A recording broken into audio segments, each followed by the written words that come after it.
સર્વે વૈષ્ણવોને મારા જય શ્રી કૃષ્ણ. આપ સર્વેનું મારી ચેનલ હસુ પટેલમાં સ્વાગત છે. વૈષ્ણવો, આજના સત્સંગમાં આપણે શ્રવણ કરીશું શ્રી ગુસાઈજીના બેઠકજીનું જીવન ચરિત્ર.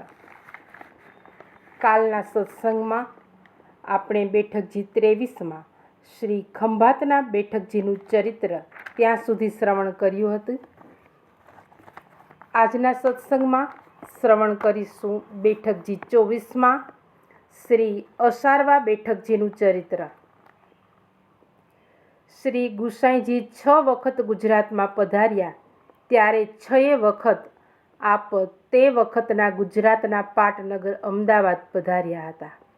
અમદાવાદ નજીક અસારવા નામે નાનકડું ગામ આવેલું છે, જે આજે અમદાવાદનું પરુ બની ગયું છે. અહીં ભાયલા કોઠારી અને હરજી કોઠારી નામના 2 ભાઈઓ રહેતા હતા. તેઓ મોટા વેપારી હતા. શ્રી ગુસાઈજીના કૃપાપાત્ર સેવક હતા. શ્રી ગુસાઈજી અમદાવાદ પધારતા ત્યારે મોટા ભાગે ભાયલા કોઠારીને ત્યાં જ મુકામ કરતા અને બાજુમાં આવેલ હરજી કોઠારીને ત્યાં આપ રસોઈ સિદ્ધ કરી ભોગ ધરી ભોજન કરતા. આમ બંને ભાઈઓની તન મન ધનની સેવા આપશ્રી અંગીકાર કરતા હતા. આપશ્રી અહીં બિરાજી શ્રીમદ ભાગવત પારાયણ કરવા ઉપરાંત શૃંગાર રસમંડન ગ્રંથ પૂર્ણ કર્યો હતો. એક વખત આપ જ્યારે અહીં બિરાજતા હતા ત્યારે લાછાબાઈ ભાટ નામની એક બાઈ શ્રી ગુસાઈજીની સેવક થઈ હતી. તેનો ભાઈ અમદાવાદના સુબાને ત્યાં નોકરી કરતો હતો. તેણે સુબાને ફરિયાદ કરી કે મારી બહેન ગોકુળના ગોસાઈ અસારવા પધાર્યા છે, તેમની પાસે જ રહે છે. તેમણે તેના ઉપર કામણ કર્યું છે, તેથી તે ઘેર આવતી નથી. ત્યારે સુબો સવારી લઈને અસારવા ગયો. તેણે જોયું તો બેઠકજીમાં શ્રી ગુસાઈજી ગાદી તકિયા ઉપર બિરાજ્યા છે અને લાછાબાઈ પંખાની સેવા કરે છે. સુબાના આવવાના સમાચાર વૈષ્ણવોએ શ્રી ગુસાઈજીને આપ્યા. આપે આજ્ઞા કરી કે તેને આવવા દો. સુબાએ આવીને જોયું તો શ્રી ગુસાઈજીના સ્થાને લૌકિક મનુષ્યને બદલે સાક્ષાત ઈશ્વરના દર્શન થયા. ત્યારે સુબાએ દંડવત કરી વિનંતી કરી કે મહારાજ, મેં આપને જાણ્યા નહીં, તેથી એક સામાન્ય માણસની તુચ્છ બુદ્ધિથી દોરવાઈ હું આવ્યો હતો. મને આપ શરણે લો. તેણે ₹10,000 ભેટ કર્યા. શ્રી ગુસાઈજીએ તેને પ્રસાદી ઉપરણો આપ્યો. સુબાએ ફરી હાથ જોડી આજીજીથી વિનંતી કરી કે મહારાજ, કૃપા કરીને મને એવી વસ્તુ આપો જે હંમેશા મારા માથે બિરાજે. ત્યારે શ્રી ગુસાઈજીએ તેને પ્રસાદી સોપારી આપી. તેણે ભાવપૂર્વક સોપારી લઈ પોતાની પાઘડીમાં મૂકી દંડવત કરી વિનંતી કરી કે મહારાજ, આપે કૃપા કરી મને આપના ઈશ્વર સ્વરૂપનું જ્ઞાન કરાવ્યું છે, તો હું અહીંની પ્રજા વતી આપને એક બીજી વિનંતી કરું છું કે અહીં છેલ્લા 7 વર્ષથી વરસાદ પડતો નથી. ભારે દુકાળની પરિસ્થિતિ છે. લોકો બહુ દુઃખી છે, તો આપ કૃપા કરો. આપે આજ્ઞા કરી કે તમે પાછા જશો ત્યારે મહેલના દરવાજામાં ભીંજાયા વિના પહોંચશો નહીં. સુબાએ ફરીથી આપને દંડવત કર્યા અને ઘોડે સવાર થઈ પોતાના મહેલ તરફ જવા ઉપડ્યો. તે જ વખતે આકાશમાં કાળા વાદળ ચડી આવ્યા અને પુષ્કળ વરસાદ વરસવા માંડ્યો. તે મારતા ઘોડે અમદાવાદ ગયો. પોતાની આગળ ચાડી ખાનાર લાછાબાઈના ભાઈ ઉપર તેને ખૂબ જ ગુસ્સો આવ્યો. તેણે તે માણસને બોલાવી ઠપકો આપ્યો કે તું દુષ્ટ છે. તે બદદાનતથી મને સાક્ષાત ઈશ્વર સાથે લડાવવાનું કપટ કર્યું હતું, પરંતુ આપે કૃપા કરી મારો અપરાધ ક્ષમા કર્યો છે. તેમની કૃપાથી જ વરસાદ થયો અને આખા ગુજરાતમાં પ્રજા રાજી થઈ ગઈ છે. માટે આવા મહાપુરુષ માટે આવી ગંદી વાત કરવા માટે હું તને જાનથી મારી નાખીશ. આ સાંભળીને તે માણસ ખૂબ ગભરાઈ ગયો. તેણે જઈને શ્રી ગુસાઈજીના ચરણમાં પડી ક્ષમા માગી અને પોતાને બચાવવા વિનંતી કરી. ત્યારે શ્રી ગુસાઈજીએ તે સુબાને કેવડાવ્યું કે તમે તેને કશી સજા કરશો નહીં. આ સાંભળી સુબાએ કહ્યું કે જો તે દુષ્ટતા કરી, પણ પ્રભુ કેટલા દયાળુ છે. શ્રી ગુસાઈજીની આજ્ઞાથી તને છોડું છું, નહીંતર તને જાનથી મારી નાખત. માટે આજ પછી કોઈના વિશે ગંદી વાત કરીશ નહીં. આમ કહીને તેને જવા દીધો. બીજી એક વખત શ્રી ગુસાઈજી ભાયલા કોઠારીને ત્યાં ભોજન કરી બીડિયા આરોગતા બિરાજ્યા હતા ત્યારે ચોકમાં કેટલાક બાળકો રમતા હતા. તેમાં 5 વર્ષના એક અજાણ્યા બાળકને જોઈ ને શ્રી ગુસાઈજીએ ભાયલા કોઠારીને પૂછ્યું કે આ બાળક કોણ છે? ગઈ વખતે અમે આવ્યા ત્યારે તેને જોયો નહોતો. ભાયલા કોઠારીએ કહ્યું કે કૃપાનાથ, એ ગોમતીનો વર છે. ગોમતી ભાયલા કોઠારીની 3 વર્ષની પુત્રી હતી. 5 વર્ષના ગોમતીના વરનું નામ ગોપાલદાસ હતું. તે બાજુમાં આવેલ રૂપાલ ગામના વતની હતા. જ્ઞાતિએ દિશાવાળ વણિક હતા. માતા પિતા તેમને બાલ્યાવસ્થામાં મૂકીને મૃત્યુ પામ્યા હોવાથી ભાયલા કોઠારી પોતાના આ જમાઈને ઉછેરી મોટો કરતા હતા. ગોપાલદાસ જન્મથી જ મૂક હતા. તેમને વાણી પ્રાપ્ત થઈ નહોતી. શ્રી ગુસાઈજીએ ભાયલા કોઠારીના બાળ જમાઈ ગોપાલદાસની આ વિગત જાણી યાજ્ઞા કરી કે કોઠારી, ગોમતીનો વર તો સાગર હોય. દ્વારકા પાસે ગોમતી નદી છે અને તે સાગરને મળે છે. માટે શ્રી ગુસાઈજીએ ગોમતી શબ્દ નદીના અર્થમાં ઘટાવ્યો. કોઠારીએ હાથ જોડીને વિનંતી કરી કે આપ શ્રીની કૃપા થાય તો તે પણ સાગર બને. તેમાં મને નવાઈ લાગતી નથી. આ સાંભળી ને તેમની દીનતાથી પ્રસન્ન થઈ આપ શ્રીએ ગોપાલદાસને પોતાની પાસે બોલાવ્યા. તેમને પોતાની ગોદમાં બેસાડી પોતાના મુખનું ચરવિત તાંબુલ ગોપાલદાસના મુખમાં મૂક્યું અને તેમના માથે પોતાનો શ્રીહસ્ત મૂક્યો. આમ ગોપાલદાસભાઈ ઉપર શ્રી ગુસાઈજીની અપૂર્વ કૃપા થતાં તેમને સાક્ષાત કૃષ્ણાદ્રામૃત પ્રાપ્ત થયું. તે સાથે જ તેમની લૌકિક અને અલૌકિક વાણી ખુલી ગઈ. તેમના હૃદયચક્ષુ પણ ખુલી ગયા અને તેમના હૃદયમાં બિરાજીને સાક્ષાત શ્રી ગુસાઈજીની પ્રેરણાથી ગોપાલદાસભાઈએ 5 વર્ષની ઉંમરે શ્રી વલ્લભાખ્યાન ગાવાનો પ્રારંભ કર્યો. આ 9 આખ્યાન અહીં અસારવાના બેઠકજીમાં શ્રી ગુસાઈજીની સન્મુખ બેસી ગોપાલદાસભાઈએ ગાયા છે. આ શ્રી વલ્લભાખ્યાન માટે શ્રી ગોપાલદાસભાઈ તો નિમિત્ત છે. તેમના હૃદયમાં બિરાજેલા શ્રી ગુસાઈજીએ જ તેનું ગાન કર્યું છે અને તેથી શ્રી વલ્લભાખ્યાન પુષ્ટિ માર્ગે વૈષ્ણવો માટે વેદ સમાન છે. આપણે ત્યાં ભગવદ્ વાર્તાના પ્રારંભમાં દરરોજ એક આખ્યાન ગાવાની પ્રણાલિકા પ્રાચીન સમયથી ચાલી આવે છે. આમ શ્રી ગુસાઈજીની કૃપાથી ગોમતીના વર ગોપાલદાસજી સાગર સમાન બની ગયા.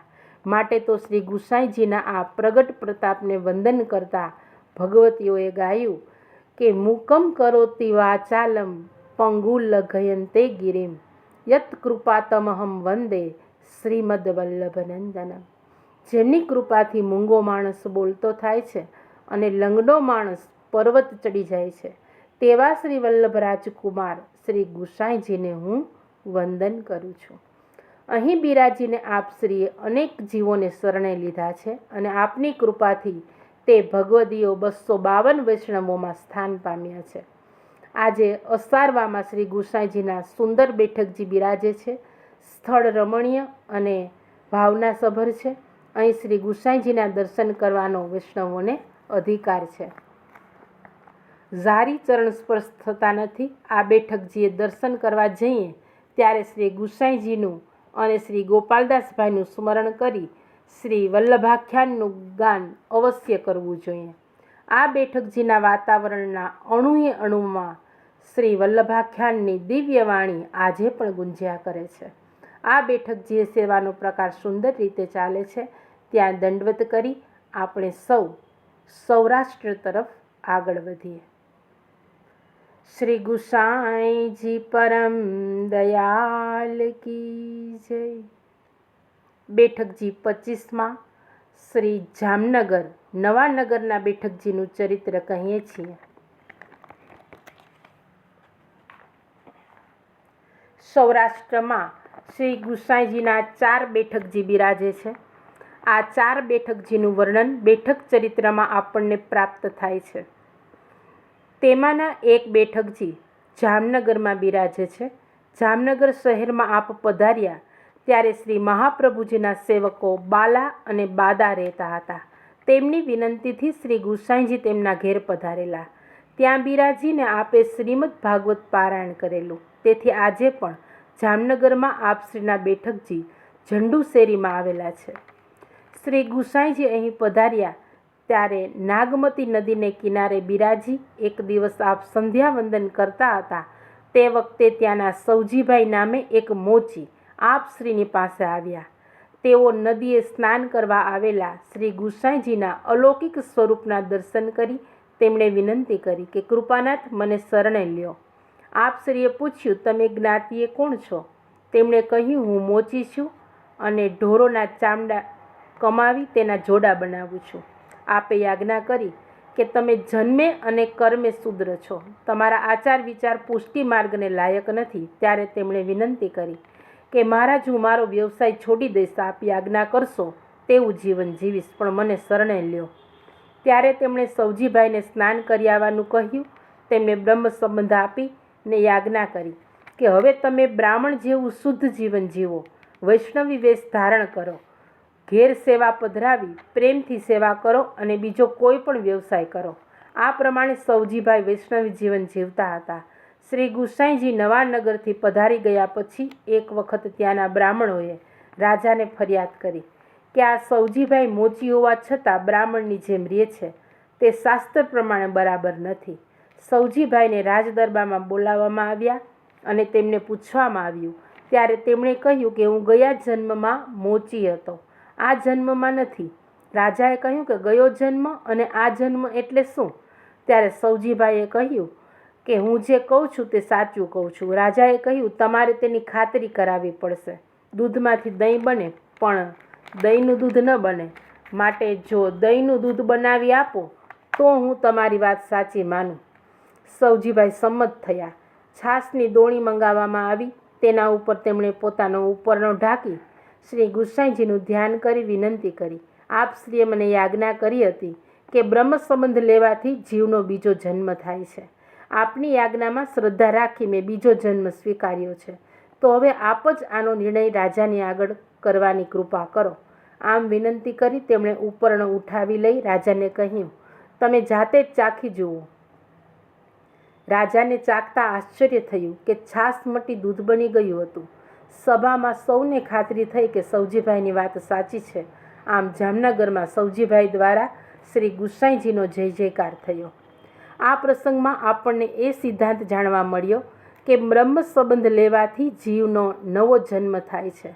માટે 84 અને 252 વૈષ્ણવની વાર્તાના ભાવ પ્રકાશમાં શ્રી હરિરાયજી આ ભગવદીઓના 3 જન્મની વાર્તા આપણને સમજાવે છે. આપ શ્રી આજ્ઞા કરે છે કે દરેક વૈષ્ણવના 3 જન્મ છે.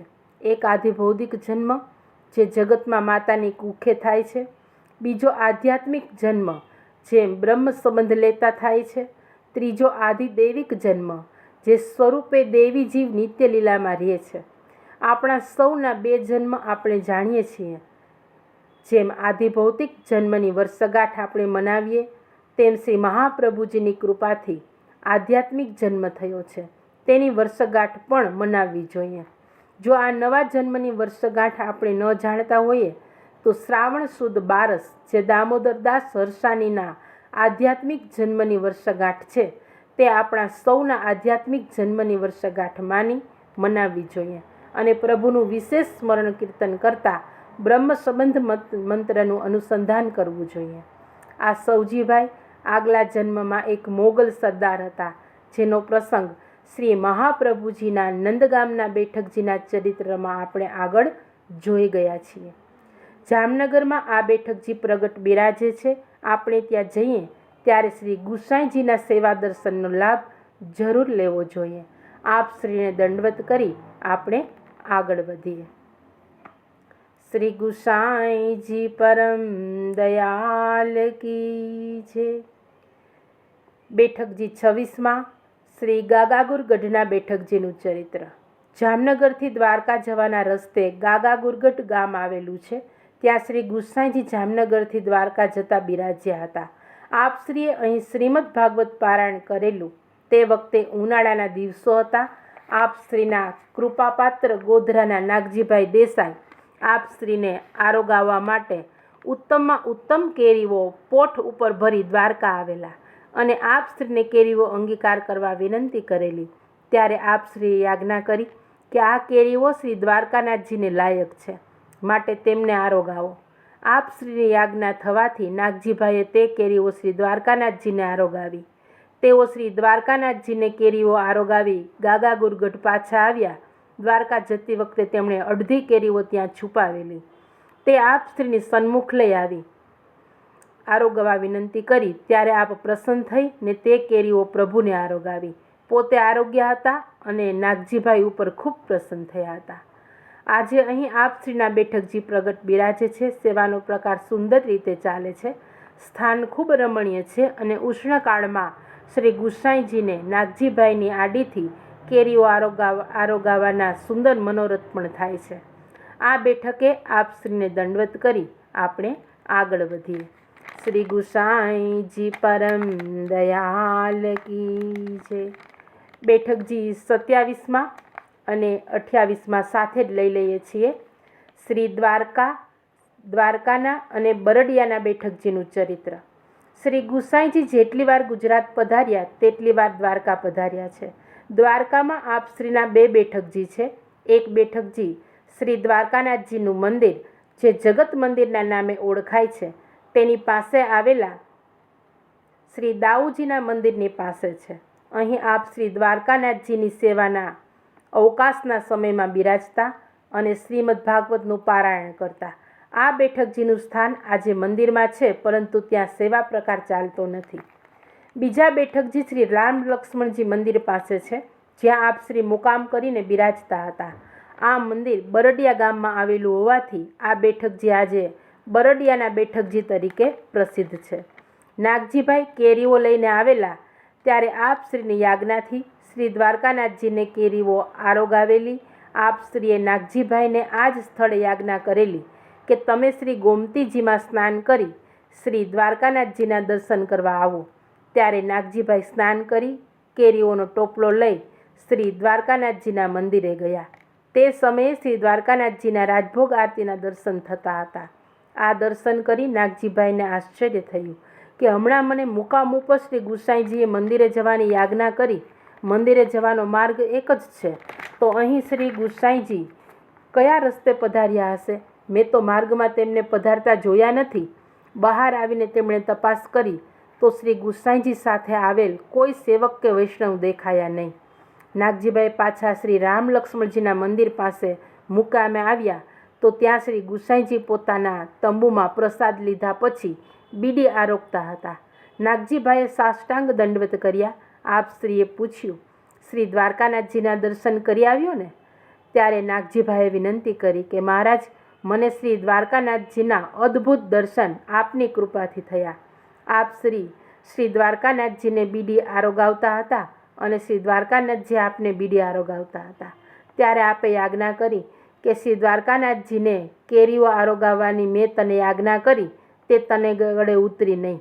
મારા અને તેમના સ્વરૂપમાં તે ભિન્ન ભાવ જોયો, માટે તારો સંદેહ નિવૃત્ત કરાવવા જ મેં તને આવા દર્શન કરાવ્યા છે. કારણ કે શ્રી મહાપ્રભુજીનો શ્રી દ્વારકાનાથજી સાથેનો સંબંધ સદાનો અખંડિત છે, માટે અમારો પણ તેમની સાથેનો હંમેશનો સંબંધ છે.